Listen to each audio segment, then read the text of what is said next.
வணக்கம். நான் அண்ணாச்சி ஆறுமுக பாண்டியன்.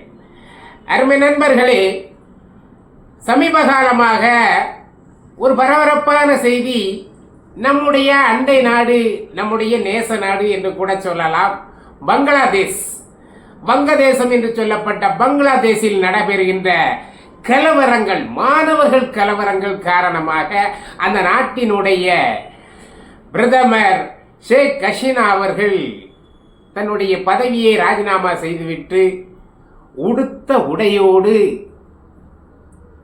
வேறு நாடுகளில் தஞ்சம் கேட்டு பார்த்தார். யாரும் கொடுப்பதற்கு இல்லை. ஆகவே இந்தியாவில் தங்கி இருப்பதாக செய்திகள் வருகின்றன. ஆனால் இந்தியா நிரந்தரமாக இன்னும் அவர்களுக்கு தஞ்சம் கொடுக்கவில்லை என்று அந்த செய்திகள் வந்து கொண்டிருக்கின்றன. காரணம், நம்முடைய நேச நாடு பங்களாதேஷ் பாகிஸ்தானை போல அல்லாமல் இதுவரைக்கு நட்பு பாராட்டி அதற்கான உதவிகளை எல்லாம் செய்து கொண்டிருக்கிறது. இன்றைக்கும் பங்களாதேஷோடு பல ஆயிரக்கணக்கான கோடி ரூபாய் வர்த்தகம் நடந்து கொண்டிருப்பதாகவும் அந்த செய்தி கூறுகிறது. ஆகவே ஷேக் ஹசீனா அவர்களுக்கு தஞ்சம் கொடுப்பது யோசிக்க வேண்டிய ஒரு செயலாக இருக்கிறது. காரணம், அந்த நாட்டில் வேறு ஏதாவது ஒரு ஆட்சி அமருமே ஆனால் நாம் ஹசீனாவுக்கு தஞ்சம் கொடுத்தால் அதனுடைய விளைவுகள் வேறுமாகவியாக இருக்கும் என்பதனால் சற்று நிதானமாக நம்முடைய இந்தியா நடந்து கொண்டு இருக்கிறது. இது ஒரு பக்கம் இருக்கட்டும். ஷேக் ஹசீனா அவர்கள் ஏன் ராஜினாமா செய்யக்கூடிய ஒரு நிலை ஏற்பட்டது என்று பார்த்தால், அருமை நண்பர்களே, அங்கே இடஒதுக்கீடு காரணமாக இந்த பிரதமர் பதவியை இழக்க நேர்ந்திருக்கிறது. நம்முடைய நாட்டிலே இடஒதுக்கீடு வேண்டும் என்று சொல்கிறோமே, அதே போல அந்த நாட்டிலே அந்த நாட்டு சுதந்திரத்திற்காக போராடிய சுதந்திர போராட்ட தியாகிகளுக்கு அல்லது அவர்களுடைய வாரிசுகளுக்கு இடஒதுக்கீடு அளித்தார் என்பதுதான் குற்றச்சாட்டு.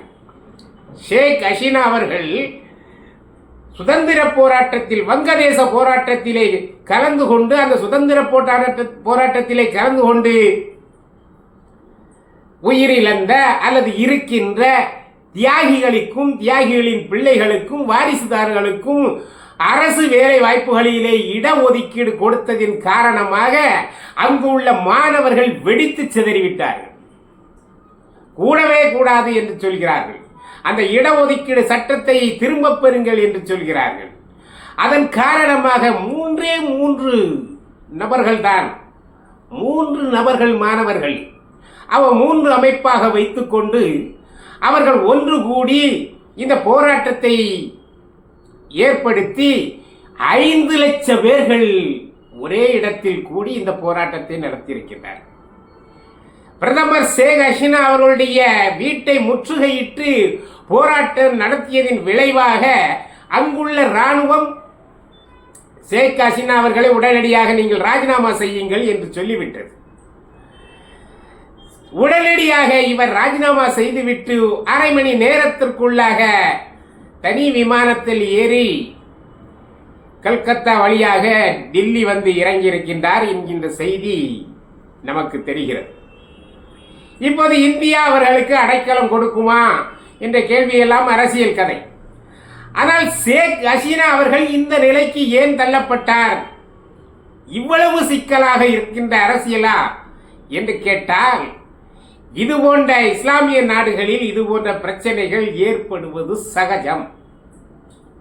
பாகிஸ்தானாக இருந்திருந்தால் நேற்றைய தினமே அதிபர் ராணுவ ஆட்சி வந்திருக்கும். ஆனால் பங்களாதேஷில் இன்னும் ராணுவ ஆட்சி வரவில்லை. அந்த ராணுவ ஆட்சியின் மீது அங்குள்ள மக்களுக்கு நம்பிக்கை இல்லையோ என்னமோ தெரியவில்லை, இதுவரைக்கும் வரவில்லை. ஆனால் ராணுவ ஆட்சி வந்த நாடுதான். ஆகவே ராணுவ ஆட்சி உடனடியாக வந்திருந்தால் ஷேக் ஹசீனா அவர்கள் தப்பி இருக்க முடியாது. உடனடியாக அவரை கைது செய்திருப்பார்கள். கைது செய்த உடனேயே உங்களுக்கு தெரியும் பாகிஸ்தானில் என்ன நடக்கும். பிரதமராக இருந்தவரே என்கின்ற ஒரு கொஞ்சம் கூட கருணை இல்லாமல் அவரை தூக்கிலே போட்டு விடுவார்கள்.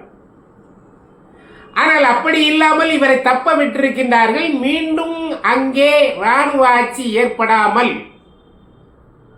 மக்களாட்சி ஏற்பட வேண்டும் என்பதற்காக அந்த ராணுவம் காத்திருப்பதாகத்தான் தெரிகிறது. இதுவரைக்கும் வந்த செய்திகளின்படி அங்கு ராணுவ ஆட்சி ஏற்படுவதற்கான வாய்ப்புகள் இல்லை. அந்த மாணவர்களை போராட்ட களத்திலே இருக்கின்ற மாணவர் தலைவர்களான அந்த 3 பேரையும் அழைத்து பேசுகின்றது ராணுவம். அப்படி என்றால் அங்கே ராணுவ ஆட்சி வருவதற்கு வாய்ப்பில்லை என்றுதான் அர்த்தம். கட்டுப்படுத்த முடியாத கூட்டத்தால் அங்கே இருக்கின்ற சிலைகள் எல்லாம் உடைத்து நொறுக்கப்படுகிறது.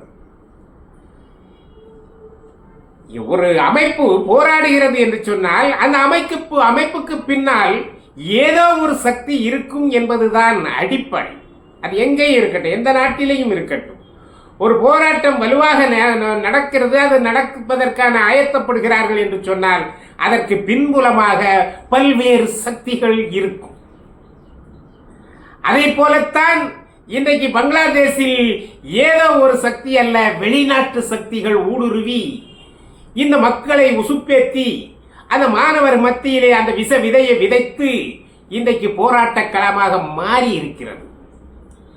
அருமை நண்பர்களே, அந்த பங்களாதேஷில் நம்முடைய இந்துக்கள், அது ஒரு இஸ்லாமிய நாடு, நம்முடைய இந்துக்கள் 1 கோடி பேர், 1,20,00,000 பேர் இந்துக்கள் இருப்பதாக சொல்லப்படுகிறது. நேற்று வருகின்ற செய்தியெல்லாம் பார்க்கின்ற போது நாம் பதட்டம் அடைய வேண்டிய ஒரு சூழ்நிலையில் இருக்கின்றோம். காரணம், இந்துக்களை குறிவைத்து தாக்குவதற்கு தயாராகிவிட்டார்கள். மாணவர் பிரச்சனை, பிரதமர் பிரச்சனை, இவர்கள் 2 பேர்களுக்கும் இந்துக்கள் எங்கிருந்து வந்தார்கள்? அப்படி என்றால் அங்கே அந்நிய சக்தி ஒன்று ஊடுருவி இந்தியாவிற்கும் நம்முடைய பங்களாதேஷிற்கும் பகை ஏற்பட வேண்டும் என்கின்ற ஒரு அடிப்படையை உருவாக்க திட்டமிட்டு இந்துக்களையும் இந்து கோயில்களையும் தாக்குவதாக செய்திகள் வந்திருக்கின்றன. இது கவலைக்குரிய செய்தி. அமெரிக்கா தன்னுடைய தளத்தை, தன்னுடைய ஒரு தளம் அமைக்க வேண்டும் என்று இடம் கேட்டிருக்கிறது. பங்களாதேஷிடம் மறுத்துவிட்டது. பாகிஸ்தான் கொடுத்து இருக்கிறது, இலங்கை கொடுக்கவில்லை, நம்முடைய இந்தியாவும் கொடுக்கவில்லை. ஆகவே அமெரிக்கா போன்ற அந்நிய சக்திகள் பங்களாதேஷில் ஊடுருவி இது போன்ற நிலையை ஏற்படுத்தி அந்த நாட்டை பதட்டத்தை உருவாக்கி, நாட்டிலே பதட்டத்தை உருவாக்கி குளிர்காய்கிறது என்றும் ஒரு செய்திகள் வந்து கொண்டுதான் இருக்கின்றன. எது எப்படியாக இருந்தாலும் அந்த நாடு இன்றைக்கு வளர்ச்சி பாதையில் இல்லாத நாடு. பல்வேறு இயற்கை அழிவுகளை அடிக்கடி சந்தித்து வருகின்ற காரணத்தினால் அது முன்னேறுவதற்கு தயங்கிக் கொண்டிருக்கின்ற நாட்டில் இது போன்ற நிலைகள் வருகிறது. வேலை வாய்ப்புகள் இல்லவே இல்லை என்று இந்த அம்மா 16 ஆண்டுகள் ஆண்டிருப்பதாகவும் அவர்கள் அந்த ஷேக் ஹசீனாவுடைய எதிர்ப்பாளர்கள் ஒன்றுமே நடக்கவில்லை என்றும் குற்றம் சாட்டி இருக்கின்றார்கள். இந்த நிலையில் அதிபராக இருக்கின்ற அந்த பங்களாதேஷினுடைய அதிபர் ஒருவரை விடுதலை செய்திருக்கின்றார். 17 ஆண்டுகள் சிறையில் இருந்த, அதாவது சிறை தண்டனை விதிக்கப்பட்ட ஒரு நபர் என்றால் நபர் இல்லை, அவர் அவருடைய 2 முறை பிரதமராக இருந்த கலிதா ஜியா அவர்கள் 2 முறை பிரதமராக இருந்தார். அந்த நாட்டினுடைய முதல் பிரதமர். அவர் ஊழல் குற்றச்சாட்டின் பேரிலே 17 ஆண்டுகள் சிறை தண்டனை பெற்று இன்றைக்கு 6 ஆண்டுகள் நிறைவு பெற்றிருக்கின்றன, சிறைக்குள்ளே இருக்கின்றார். அவரை இன்றைக்கு அந்த நாட்டினுடைய அதிபர் விடுதலை செய்திருக்கின்றார், நிபந்தனையற்ற விடுதலை. அப்படியானால் அது பங்களாதேஷினுடைய தேசியவாத கட்சியினுடைய தலைவர் அவர். ஆகவே அடுத்து அவர்தான் முதல்வராக, பிரதமராக வருவதற்கு வாய்ப்புகள் இருப்பதாகவும் அந்த செய்திகள் நமக்கு சுட்டிக்காட்டுகின்றன. ஆகவே அந்த கலிதா ஜியா அவர்கள் வந்த பிறகு இந்த நாட்டினுடைய நிலைமை சீரடையுமா என்றும் கேள்வி கேட்கப்படுகிறது. இனி இராணுவத்தின் தலைமையில் அங்கே வாக்கெடுப்பு நடந்து அதிலே வெற்றி பெற்று வருவதற்கான வாய்ப்புகள் இருக்கிறது. ஆனால் ஷேக் ஹசீனா இனி அங்கே இருந்தால் அவருக்கு நிச்சயமாக மிகப்பெரிய தண்டனைகள் எல்லாம் கிடைக்கக்கூடும். ஆகவேதான் அவர்கள் வெளிநாட்டுகளிலே தஞ்சம் கேட்டிருக்கின்றார்கள். ஆனால் எந்த நாடும் இதுவரைக்கு தஞ்சம் அளிப்பதாக தெரியவில்லை. அவருடைய சொந்தக்காரர்கள் எல்லாம் வெளிநாடுகளிலே தான் இருக்கின்றார்களாம். அவர்கள் மூலமாகவும் எவ்வளவோ முயற்சி எடுத்து பார்த்து வெளிநாட்டிலே இங்கிலாந்தில் ஒரு எம்பியாக கூட அவருடைய மருமகன் யாரோ இருப்பதாக கேள்விப்படுகிறோம். அப்படி இருந்தும் கூட இந்த அம்மா ஷேக் ஹசீனா அவர்களுக்கு அங்கே தஞ்சம் கொடுக்க முடியவில்லை. ஆனால் நட்பு நாடாக இருக்கிறது, ஒரு பெண்ணாக இருக்கிறார், நமது நாட்டிற்குள் வந்து விட்டார், என்ன செய்வது என்று அவர்களை தங்க வைத்து அவர்களுக்கான தேவைகளை எல்லாம் செய்து கொடுத்து கொண்டு இருக்கிறது. ஆனால் தஞ்சம், நிரந்தர தஞ்சம் என்று அவர்களுக்கு இன்னும் நம்முடைய இந்தியா சொல்லவில்லை. அதை யோசித்துத்தான் சொல்லும். அந்த மாதிரி விஷயங்களில் எப்போதுமே நம்முடைய இந்தியா மிக மிக யோசித்துத்தான் முடிவு எடுக்கும் என்பதிலே நமக்கு மாற்று கருத்து இல்லை. ஆகவே அருமை நண்பர்களே, இங்கே நடக்கின்ற செய்தி நமக்கு என்ன கூறுகிறது என்றால், சமீபத்திலே நம்முடைய இலங்கையிலே இதே மாதிரி தான் போராட்டம் நடந்து அங்கே இருந்த பிரதமர் அவரும் விரட்டி அடிக்கப்பட்டார். இன்றைக்கு பங்களாதேஷிலே நடந்திருக்கிறது. இது எல்லாம் மக்கள் போராட்டமாக நடந்திருக்கின்றது. ஆகவே மக்கள் விரும்பாத எதையும் அரசு செய்யாமல் இருப்பதுதான் சால சிறந்ததாக இருக்கும். இன்றைக்கு கட்டுக்கடங்காத மக்கள் கூட்டம், அது மாணவர்கள் இந்த பிரதமர் தான் குறி என்று சொன்னால், பிரதமர் இறங்கி விட்டார், பிரதமர் தப்பி ஓடிவிட்டார் என்று சொன்ன உடனே அந்த போராட்டம் நின்று போயிருக்க வேண்டும். ஆனால் நிற்கவில்லை. ஏன்? அதற்கு பின்னால் பல்வேறு சக்திகள், பல்வேறு நாட்டினுடைய சதிகள் இருக்கின்ற காரணத்தினால்தான் அது மேலும் மேலும் அதிகப்பட்டு கொண்டே இருக்கிறது. பிரதமர் தான் குறிவைத்து போராட்டத்தை ஏற்படுத்தினார்கள். பிரதமர் ராஜினாமா செய்து விட்டார், பிரதமர் நாட்டை விட்டு ஓடிவிட்டார், இனி அந்த போராட்டம் அடங்க வேண்டுமே. ஆனால் அடங்காமல் அதிகரித்துக் கொண்டே இருக்கிறது. அங்கு உள்ள இந்து கோயில்கள் உடைக்கப்படுவதாகவும், அங்கிருக்கின்ற இந்துக்களினுடைய வியாபார ஸ்தலங்கள் தாக்கப்படுவதாகவும், இந்துக்கள் தாக்கப்படுவதாகவும் செய்திகள் வந்து கொண்டிருப்பது நமக்கு மிகப்பெரிய கவலையை ஏற்படுத்துகிறது. நேச நாடாக இருக்கிறது என்று கையை பிசைந்து கொண்டு இன்றைக்கு மத்திய அரசு, அதுதான் எதிர்கட்சி தலைவர் ராகுல் காந்தி அவர்களையும் அழைத்து ஒரு ஆலோசனையை செய்திருக்கின்றார்கள். இதில் என்ன செய்யலாம்? ஏனென்றால் எல்லோரும் ஆலோசித்துத்தான் இது போன்ற விஷயங்களிலே முடிவு எடுக்க வேண்டும்.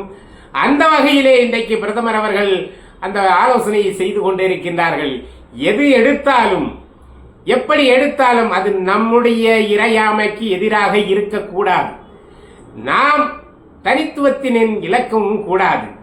அதே சமயத்தில் அண்டை நாடாக இருக்கிறதே, அதற்கான அங்கே அமைதி ஏற்படுவதற்கான முயற்சிகளை இந்தியா நிச்சயமாக எடுக்கும் என்பதிலே சந்தேகம் இல்லை. இருந்தாலும் இது போன்ற நிகழ்ச்சிகள் நமக்கு வருத்தத்தை தான் தருகிறது. ஒரு ஜனநாயகமாக வாக்குரிமை பெற்று ஒரு அமர்ந்த ஒரு பிரதமர் இன்றைக்கு ஒரே நாளில் தன்னுடைய பதவியை ராஜினாமா செய்துவிட்டு தன் உயிருக்கு அச்சப்பட்டு கொண்டிருக்கின்றார். இதுதான் விதி என்பதோ என்று சொல்லி மீண்டும் அடுத்ததொரு நிகழ்ச்சியிலே சந்திப்போம். நன்றி, வணக்கம்.